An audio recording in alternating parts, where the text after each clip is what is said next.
وَإِذِ اسْتَسْقَىٰ مُوسَىٰ، اور یاد کرو جب موسیٰ علیہ السلام نے دعا مانگی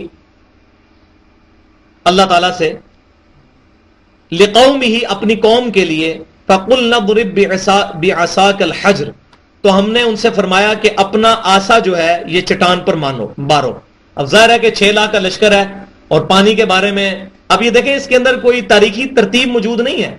اس سے جو پہلا واقعہ ہے وہ موسیٰ علیہ السلام کی وفات کے بعد کا ہے، اور یہ موسیٰ علیہ السلام کا پھر قرآن پاک کے اندر وہ میں نے بتایا یہ ایز اے اس طرح سٹوری بک نہیں ہے، قرآن پاک میں صرف جسٹ واقعات بیان ہوتے ہیں، ان سے پھر مورل لیسن نکلیں گے، وہ انشاءاللہ تعالیٰ آ رہے ہیں، اس کے اندر ایک بہت بڑا یونیورسل ٹروتھ آئے گا۔ جب ہم نے فرمایا کہ تم اپنا آسا جو ہے وہ چٹان پر مارو، فَانْفَجَرَتْ مِنْهُ اثْنَتَا عَشْرَةَ عَيْنًا، تو اس میں سے چٹان میں سے 12 چشمے بہ نکلیں گے، کیونکہ 12 قبیلے تھے تو 12 چشمے اللہ تعالیٰ نے جاری کر دیے، کیونکہ قبائلی زندگی کے اندر میں نے بتایا نا کہ ایک دوسرے کو ایکسیپٹ کرنے کے لیے تیار نہیں ہوتا، بلکہ گھروں کے اندر بھی ہوتا ہے، اب 3 بچے ہیں تو باپ جب گھر جاتا ہے تو 3 چیزیں لے کے جاتا ہے، ایک نہیں لے کے جاتا۔ قد علم کل اناس مشربہم، ہر ایک گروہ نے اپنا جو گھاٹ ہے وہ پہچان لیا، اللہ تبارک و تعالیٰ نے بتا دیا موسیٰ علیہ السلام کے ذریعے کہ یہ فلاں قبیلے کا یہ سمجھے، آج کے اعتبار سمجھے یہ ٹوٹی فلاں کے لیے ہے، یہ ٹوٹی فلاں کے لیے، فلاں کے لیے چشمہ یہ فلاں، اس طریقے سے۔ کلوا واشربوا من رزق اللہ، کھاؤ اور پیو اللہ کے رزق میں سے، ولا تعثوا فی الارض مفسدین، اور زمین میں فساد کرنے والے مت بن جاؤ۔ وَإِذْ قُلْتُمْ يَا مُوسَىٰ، اور جب تم نے کہا کہ اے موسیٰ علیہ السلام، لن نصبر علی طعام واحد، کہ ہم ایک کھانے کے اوپر صبر نہیں کر سکتے، اب عرصہ دراز ہو گیا ہے کہ ہمیں وہی من و سلوہ مل رہا ہے، کوئی زبان کا چٹخارا بھی آنا چاہیے۔ فَادْعُ لَنَا رَبَّكَ، تو اپنے رب سے یہ دعا کیجئے، یخرج لنا، کہ ہمارے لیے نکالے، مما تنبت الارض، وہ چیزیں جو کہ زمین اگاتی ہے، اب وہ چسکے کی چیزیں، من بقلیہا، ساگ، وقثائہا، اور ککڑی، وفومیہا، اور گیہوں یعنی لہسن کے معنوں میں بھی آتا ہے، گیہوں کے معنوں میں، وعدسیہا، اور مسور، وبصلیہا، اور پیاز۔ اب یہ ساری جو زمین کی کھیتی ہے نا، یہ اب ہمیں اب نکال کے دے، ہمارا جو زبان ہے نا وہ اب جنتی کھانے نہیں کھا سکتی، اب ہم نے چسکا لگانا ہے۔ تو اللہ تبارک و تعالیٰ کے نبی نے ان سے فرمایا، قال اتستبدلون الذی هو ادنی بالذی هو خیر، موسیٰ علیہ السلام نے کہا کہ کیا تم وہ چیز جو کہ ادنا ہے اس بہترین چیز کے بدلے میں وہ ادنا چیز لینا چاہتے ہو، یعنی وہ اللہ تعالیٰ کی طرف سے بڑا کیلکولیٹڈ کھانا آ رہا ہے بغیر محنت کے، اب تم اس کو چھوڑ کے تو تم یہ چیزیں حاصل کرنا چاہ رہے ہو، تو اب ان چیزوں کو اگر حاصل کرنا ہے تو اس کے لیے پھر وہ دنیا کے فزیکل لاز کو اڈاپٹ کرنا پڑے گا۔ اہبطوا مصرا، کسی شہر کے اندر اتر جاؤ، فإن لکم ما سألتم، تم جو چاہو گے وہاں پر تمہیں مل جائے گا، یعنی پھر کھیتی باڑی شروع کرو،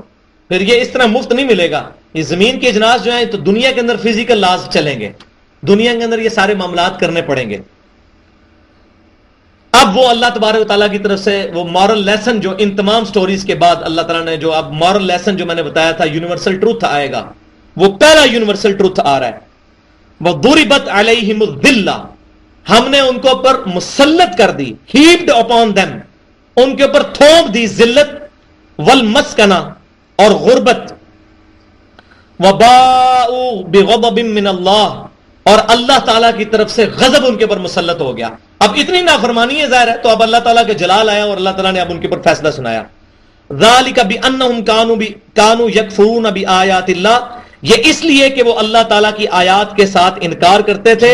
وَيَقْتُلُونَ النَّبِيِّينَ بِغَيْرِ الْحَقِّ، اور اللہ کے نبیوں کو بغیر حق کے، یہ نہیں کہ حق کے ساتھ قتل کیا جا سکتا ہے، بغیر حق کے قتل کرتے تھے، مراد یہ کہ انبیاء کرام علیہ السلام کو وہ قتل کیا کرتے تھے، جو کہ سب سے بڑی ناحق چیز ہے۔ ذَلِكَ بِمَا عَصَوْا وَكَانُوا، یہ اس وجہ سے کہ وہ تھے نافرمان، وَكَانُوا يَعْتَدُونَ، اور وہ حد سے بڑھ جانے والے لوگ تھے۔ تو یہ پہلا یونیورسل ٹروتھ اس کے اندر آیا کہ اللہ تبارک و تعالیٰ نے ان کے اوپر یہ سزا مسلط کر دی کہ ان کے اوپر ذلت مسلط، اور وہ آپ دیکھیں گے اس وقت سے ذلت مسلط ہے جب نبی صلی اللہ علیہ وسلم دنیا میں تشریف لائے، اس وقت دوسری دفعہ ان کا قبلہ گرایا جا چکا ہوا تھا۔ پہلی دفعہ قبلہ جو گرایا گیا وہ حضرت عیسیٰ علیہ السلام کی پیدائش سے بھی پہلے، اور دوسری دفعہ ان کا جو وہ قبلہ گرایا گیا یروشلم، وہ حضرت عیسیٰ علیہ السلام کے اٹھائے جانے کے تقریباً 70 سال کے بعد، اور جب نبی صلی اللہ علیہ وسلم پیدا ہوئے تو تقریباً 500 سال ہو چکے تھے ان کے قبلے کو گرے ہوئے، اور وہ قبلہ آج تک گرا ہوا ہے ان کا. ایک دیوار صرف اس کی ہیکل سلمانی کی باقی ہے، جس کے سامنے وہ تورات ایسے پڑھ پڑھ کے تو وہ گریا کر، جس کو دیوار گریا بھی کہتے ہیں، وہ کر رہے ہوتے ہیں. اب وہ چاہ رہے ہیں کہ ہم ہیکل سلمانی دوبارہ تعمیر کریں اور مسجد اقصیٰ کو جو ہے وہ شہید کریں. تو یہ الحمدللہ ہمارے 3 رکوع مکمل ہوئے ہیں. اللہ تعالیٰ سے دعا ہے جو کچھ میں نے بیان کیا اس میں جو حق بات ہے وہ ہمارے دلوں میں راسخ فرمائے، اگر کوئی غلطی ہوئی تو ہمارے دلوں سے معاف کر دے،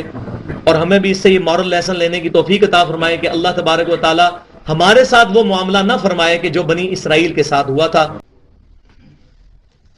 اچھا جناب، ہمارے الحمدللہ سورۃ البقرہ کے 7 رکوع مکمل ہو چکے ہیں، اور آج کی گفتگو کے اعتبار سے 1-2 بنیادی چیزیں میں عرض کر دوں کہ پچھلی دفعہ میں نے آپ کو یہ بات ڈیٹیل سے بتائی تھی کہ سورۃ البقرہ کے اندر اللہ تبارک و تعالیٰ نے سابقہ امت مسلمہ یعنی بنی اسرائیل،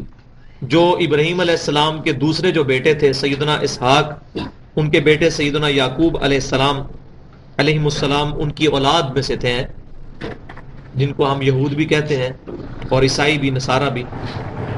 تو ان میں سے خصوصاً یہود کے بارے میں اللہ تبارک و تعالیٰ نے بیان کیا کہ ان کے اندر کون کون سی خرابیاں پیدا ہوئیں جن کے باعث اللہ تعالیٰ نے ان کو اپنی گرفت میں لیتے ہوئے وہ منصب جس پہ وہ پچھلے 2000 سال سے فائز تھے، یعنی ان پر 2000 سال سے اللہ تبارک و تعالیٰ کا فضل و کرم تھا، اور ان میں سے بھی 1400 سال ایسے تھے کہ کبھی ایسا نہیں ہوا کہ کوئی نہ کوئی اللہ کا نبی ان میں موجود نہ ہو. ایک نبی جب فوت ہوتا تھا وہ اپنے فوت ہونے سے پہلے کسی اور ہی نبی کو خلیفہ بنا کر جاتا تھا، اور اس طرح یہ نبوت کی چین جو ہے تقریباً 1400 سال تک ان کی چلتی رہی. تو امت میں جو خرابیاں پیدا ہوئیں اس امت کے اندر، ان پر اللہ تبارک و تعالیٰ نے ان کے خرابیوں کے عوض جو ان پر عتاب فرمایا اس کا بھی یہاں پر ذکر کیا، اور وہاں پر پھر ان کی جتنے بھی واقعات ہیں ان کے بعد جو اللہ تعالیٰ نے کنکلوڈ کیا ہے اس پہ چند مورل لاز اللہ تعالیٰ نے اپنے یونیورسل ٹروتھس ارشاد فرمائے ہیں. ان میں سے پہلا یونیورسل ٹروتھ جو ہے وہ پچھلے درس میں ہو گزرا ہے، وہ میں ریپیٹ کرتا ہوں. اس کے بعد آج جو یونیورسل ٹروتھ آئیں گے آپ یہ یاد رکھیں، جیسے اللہ تبارک و تعالیٰ کی فزیکل لاز کی جو دنیا ہے اس کے اندر رولز چلتے ہیں، جیسے جو ہے گریوٹی کا رول ہے، اسی طریقے سے جو ہے وہ تھرموڈائنمکس کے رولز ہیں، اسی طریقے سے اللہ تعالیٰ کی جو مورل جو انوائرمنٹ ہے اس کے جو رولز ہیں وہ اس صورت کے اندر آئیں گے. تو پہلا یونیورسل ٹروتھ یہ آیا تھا، بسم اللہ الرحمن الرحیم، یہ پچھلے رکوع کے آخری آیات میں، وَضُرِبَتْ عَلَيْهِمُ الذِّلَّةُ وَالْمَسْكَنَةُ، ہم نے ان کے اوپر تھوپ دی ذلت اور رسوائی، یہود کے اوپر. کس وجہ سے؟ کہ انہوں نے اللہ تعالیٰ کی نافرمانی کی، اللہ تعالیٰ کے انبیاء کی دعوت کو قبول نہیں کیا،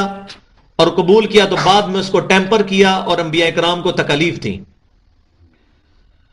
ان پر تھوپ دی گئی ذلت والمسکنہ اور غربت، وباءوا بغضب من اللہ،